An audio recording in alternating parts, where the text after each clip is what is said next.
Temple of the Sun, the Illuminati, Atlantis, they went to war against the Nagas that are now in Agartha, who were in Lemuria at the time. Both continents sunk. The biblical flood that destroyed the firmament and caused all that flooding and flushed the Nephilim and all the others down the drain, although some did survive. That occurred.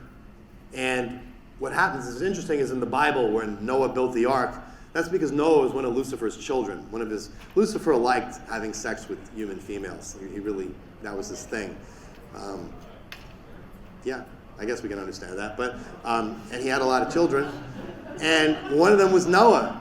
So of course, when he knew that the planet was getting flushed down the toilet, he's like, oh, I better go tell Noah, hey, this is what's happening. So Noah's like, oh, I better build this ark here.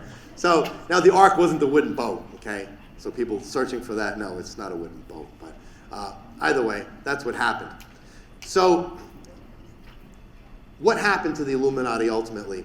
Well, many of them have fled inside the Earth, or they've gone actually to Mars. And there are wars that are going on Mars right now that they're losing because all the extraterrestrial civilizations that are around here watching this unfold, who all want this planet as well for themselves, and humans really are inconsequential to them, they will not let these extraterrestrial groups get off this planet.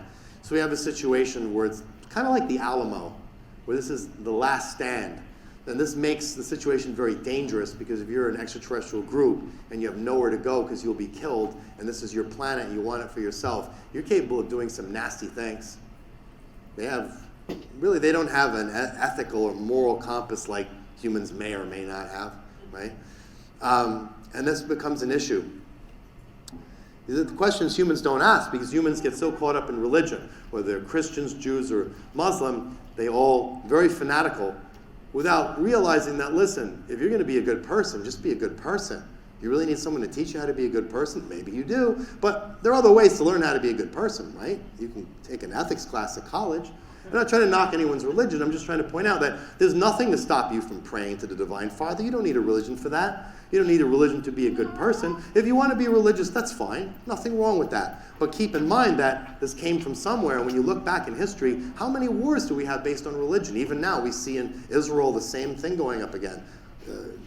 Islam is Judaism versus Islam. You want to call it Hamas versus Israel. It's all the same thing. Before that, you had the Crusades. There's this endless religious wars. Now, do you really think that the Divine Father who said, thou shalt not kill, is a fan of killing in his name? No, he's not. He says clearly he isn't. So basic logic, it's a problem. So what happened to the Nazis at the end? A lot of them fled to Antarctica, into the hollow earth, and actually out into space. So if you ever see that show on Netflix, Iron Sky, anybody seen that? No one's seen Iron Sky. It's a comedy, but it's, but it's based on reality. This actually happened.